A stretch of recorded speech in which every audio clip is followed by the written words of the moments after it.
It's day 20 with the Nokia Lumia 920, so I am 2/3 of the way through my 30-day challenge, not just with Windows Phone 8, but with a Nokia device as well. It's been a while since I've done a 30-day challenge with a Nokia device. I'm Aaron Baker from PhoneDog.com, and in this day 20 update, I'll tell you the things I love about Windows Phone 8, the things I think need improvement, and the things just all around that either frustrate me or that I really enjoy. It's the day 20 update, and it starts right now.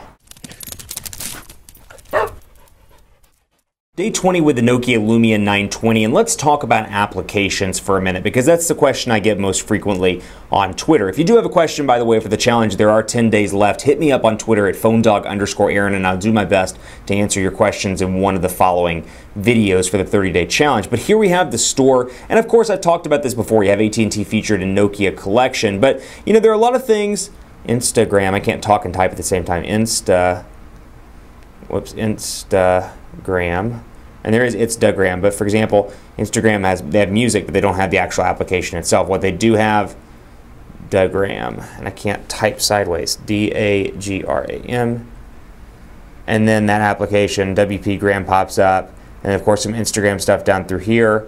To Insta with love is that Nokia hashtag that you may have remembered from their social media stuff. But you know what? A lot of times the corporate applications aren't available on Windows Phone 8 in the store, and that's a challenge for people that really enjoy applications. And granted, you can go to the websites and take care of your business on the website in some cases, but still it's nice to have those applications to be able to download. So that's my biggest issue I have with Windows Phone 8. If I had to pick one thing out of 20 days of using this device, that's probably my biggest frustration, is the fact that the quality of applications just isn't quite there. I've talked about it in previous videos with the American application, for example, still displaying the old logo, still displaying an older look and feel here, really not up to par in comparison to some of the other applications on the market, and that's kind of frustrating when you look at this and you think, okay, this phone's $100, I can get a similarly spec'd Android phone for $100 as well, or maybe even a cheaper iPhone, an iPhone 4S, whatever the case may be, and I can get this cheap phone that's around the same cost as the 920 and get this incredible app ecosystem. So that's something to keep in mind, and that's a challenge I would give Microsoft as they work to develop this app store. Really work on that, because there are some great mid-range devices out there as well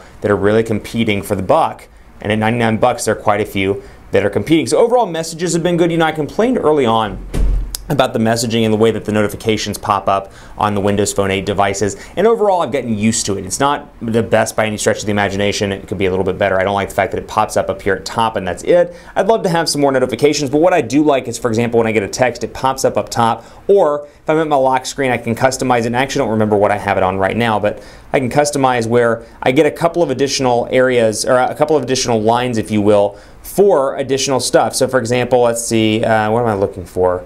Let's go down here, lock screen, that's what I'm looking for. So screen timeout, I can choose my background, but then I have my app to show detailed status. So when messaging pops up and I get a new text message from mom, for example, or my fiance, it'll pop up right down here in the bottom below June 17th and say, new text message, hey, how are you? And I get the preview, or I can make that calendar, or I can make that Twitter, whatever the case may be, whatever's most important to me. So you do have more customization than you did in Windows Phone 7 and 7.5, but still has some work to do to compete with iOS and Android, where you can kind of customize your notifications, have them in the notification bar, have them in certain places on Android 4.2, you got the widgets if you so desire, and more. Overall, call quality has been pretty good on this device as well. Forgive me 1 second while I pull it away to make sure my history isn't there. I deleted it before I started the video, but you can see the dialer. Call quality is pretty good here. Just do a quick speakerphone test on camera so you can take a look at it. Let's go into speaker, and let's turn it up.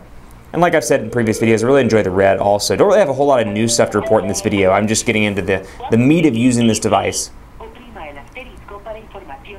So speakerphone's relatively loud here as well. I've gotten used to the size of the device. It is a little bit of a bigger device. That said, it fits well in the hand. It's easy to hold. 4.5 inches, a nice spot for a lot of people, because travel across the screen is still pretty easy to do here, but not as big as the 5.5 inch Note 2 or Optimus G Pro. For example, email accounts still function pretty well. Email capabilities still second to none for me are on Android devices, and the reason why is because both PhoneDog and for my personal corporation, we use Gmail as the back end. So for me, obviously Android works a little bit better, but still, even without the Exchange support, actually I have Exchange support on my business, but I don't, ironically, on the PhoneDog side. That's something that's really nice on Android, but still not terrible by any stretch of the imagination over here on Windows Phone. Nokia Music, continue to like this, and I actually go in here and show you a couple of different playlists if I haven't gotten rid of them already. Let's see, I think I did get rid of them. Let's create a mix so you can see what Nokia Music can do here. Create artist mix, Pat Green. Let's do Trisha Yearwood. And let's do Billy Currington. And I can play a mix here, and it's going to be a super countrified mix. But you get the idea. Nokia music, very similar in a lot of ways to Pandora. I can skip 6 times. On the free version, there's a paid version as well, but here you go, for example. I can obviously play that, and then when I turn it off and back on, I've got the shortcuts to the music or the music area, and then of course, boom, got that, and I can pause it from the lock screen and resume what I'm doing. So multitasking, that was another question I had. You can see multitasking, press and hold the back button. Pretty easy, and it resumes relatively quickly. Keep it locked on PhoneDog.com for continuing coverage. I've got 10 more days with the Nokia Lumia 920. Hit me up with the pressing stuff you want to see covered. I'll do my absolute best to cover that for you because, hey, this series is all about you. It's all about helping you pick a device that works the best for you, and I'm hoping that these in-depth reviews, these in-depth 30 days, help a little bit more than a typical 72-hour or 96-hour review. Let me know. I'm on Twitter at PhoneDog_Aaron, Facebook, Facebook.com/HiAaronBaker, and on Google Plus at gplus.to/PhoneDog. Thanks for watching. Much more to come on PhoneDog.com. I'll see you next time.